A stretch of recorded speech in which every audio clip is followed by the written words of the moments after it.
विविध क्षेत्रात उल्लेखनीय कामगिरी करणाऱ्या नवदुर्गांचा सन्मान म्हणून आपण नवरात्र निमित्त त्यांच्या कार्याची दखल घेत आहोत। यामध्ये आज आपण पाहणार आहोत औरंगाबाद सारख्या शहरातून आलेल्या विंग कमांडर श्रुती चव्हाण यांच्या प्रवासाची यशोगाथा। तर याविषयी श्रुती चव्हाण यांच्याशी खास बातचीत केली आहे आमचे पुण्याचे प्रतिनिधी सुरेश वांढेकर यांनी।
नवदुर्गा म्हणून आपल्याकडे श्रुती चव्हाण आहेत।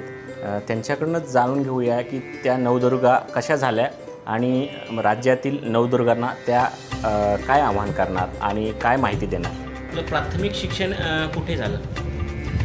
माझं प्राथमिक शिक्षण औरंगाबाद येथे झालं, होली क्रॉस इंग्लिश हायस्कूलमध्ये 10वीपर्यंत। त्याच्यानंतर देवगिरी कॉलेजमध्ये 11वी 12वी आणि त्याच्यानंतर मी SNDT मुंबईला आले इंजिनिअरिंग करायला। जेव्हा मी औरंगाबादला 9वी 10वीमध्ये होते तेव्हा मी NCC घेतली होती। NCCमध्ये रिपब्लिक डे परेडला महाराष्ट्राहून रिप्रेझेंट केलं, तिकडे 1-2 मेडल्स पण मिळाले। आणि तेव्हा जेव्हा मी हे सगळं बघत होते तेव्हा मला वाटलं की एअरफोर्सची आणि आर्मीची लाईफ की चांगली आहे, डिसिप्लिन आहे। त्याच्यामुळे अट्रॅक्शन तेव्हापासूनच होतं की एअरफोर्स आणि आर्मीमध्ये आपण हे ट्राय करू शकतो, आपण जाऊ शकतो। तर हे होतं माझं बेसिक एज्युकेशन। एक महिला पायलट म्हणून आपल्याला काय सांगाल? एकतर मी सांगणार प्रश्न थोडासा ट्रिकी आहे। महिला पायलट नाही, मी पायलट म्हणून सांगणार, कारण मी हे फरक काही हे करू शकत नाही, म्हणजे महिला किंवा पुरुष। कारण आम्ही जेव्हा पायलटची ट्रेनिंग घेत होतो तेव्हा आमच्या इन्स्ट्रक्टरने आम्हाला सांगितलं की जी मशीन तुम्ही उडवता त्या मशीनला माहीत नाही आहे की तुम्ही स्त्री आहे का पुरुष आहे, तुमची केपेबिलिटी कशी आहे, तुम्ही ट्रेनिंग केवढी चांगली केली आहे, तुमचा अभ्यास किती चांगला झाला आहे, त्यांनी फरक पडतं। ते मशीनला काही माहीत नाही की तुम्ही महिला आहे का पुरुष आहे। आणि पायलटची ट्रेनिंग म्हणजे जशी बाकीच्या ट्रेनिंग असतात तीच असते, पण पायलट ट्रेनिंगमध्ये असं आहे की तुम्हाला नेहमी दुसरे चान्सेस मिळत नाही। जेव्हा तुम्ही एकदा पहिल्यांदा ट्राय करतात तेव्हाच तुम्हाला परफेक्टली करावं लागतं, कारण हा प्रोफेशन असं आहे की त्याच्यामुळे दुसरं चान्स तुम्हाला मिळणार नाही। तर हे मी सांगणार। आपण महिला गॅलेक्सी किताब मिळवला त्याबद्दल माहिती सांगा। मिसेस इंडिया गॅलेक्सी हा किताब मला असा मिळाला की मी एअरफोर्समध्ये जेव्हा सर्व करत होते, तर त्याच्या आधी मी जेव्हा इंजिनिअरिंग कॉलेजमध्ये होते तेव्हा आम्ही 1-2 फॅशन शो वगैरे केले होते।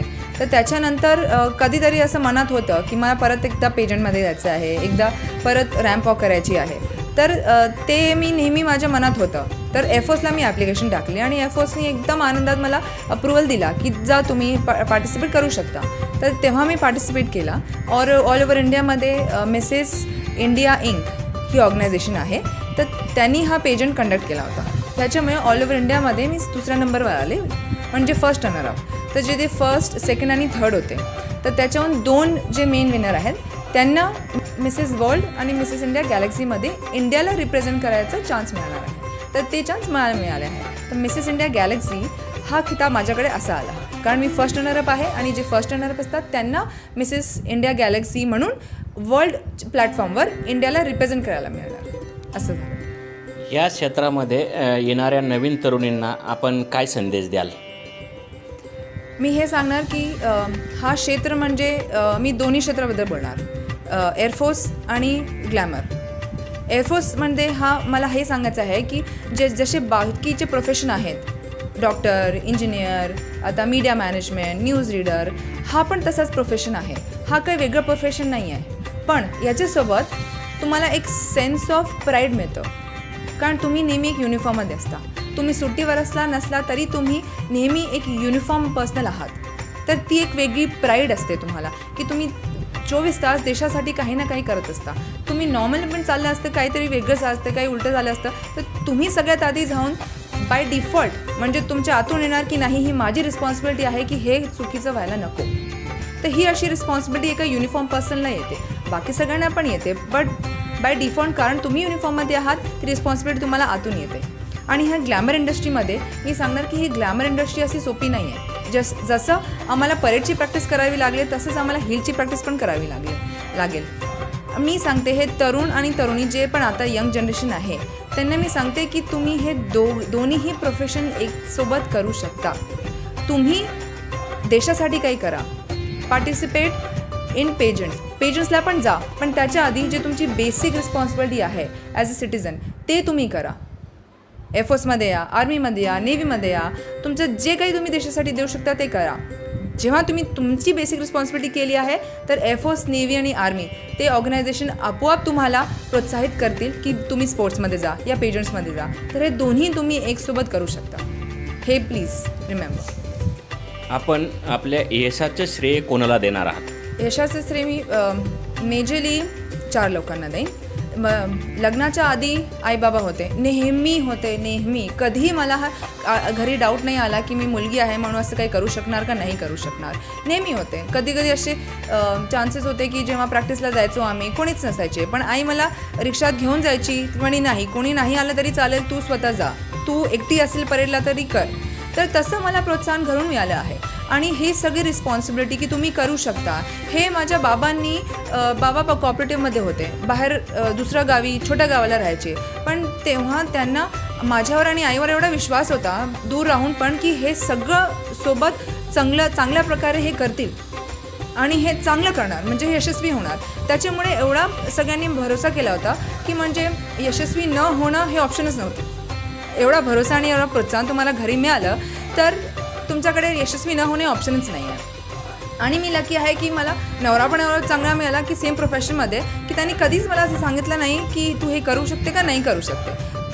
आणि माझी मुलगी झाल्यानंतर हे दोघांनी मला एवढा नेहमी प्रोत्साहन दिला की mumma you can do it, तुम्ही हे करू शकता. मी पेजंट प्रॅक्टिससाठी पण जेव्हा घरी यायचे तर माझी मुलगी ती नेहमी हील हातमध्ये घेऊन ना ती वेट करायची, आता मम्मा तुमचे फ्लाईंगचे बूट्स काढा, हील घाला.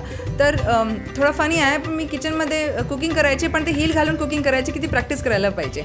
आणि ते झाल्यानंतर माझे हजबंड रोज संध्याकाळी बसायचे की हे प्रश्न विचारू शकता, हे असं बोलायचं आहे, ते हे राईट आहे बोलायला, हे असं नाही बोलायचं.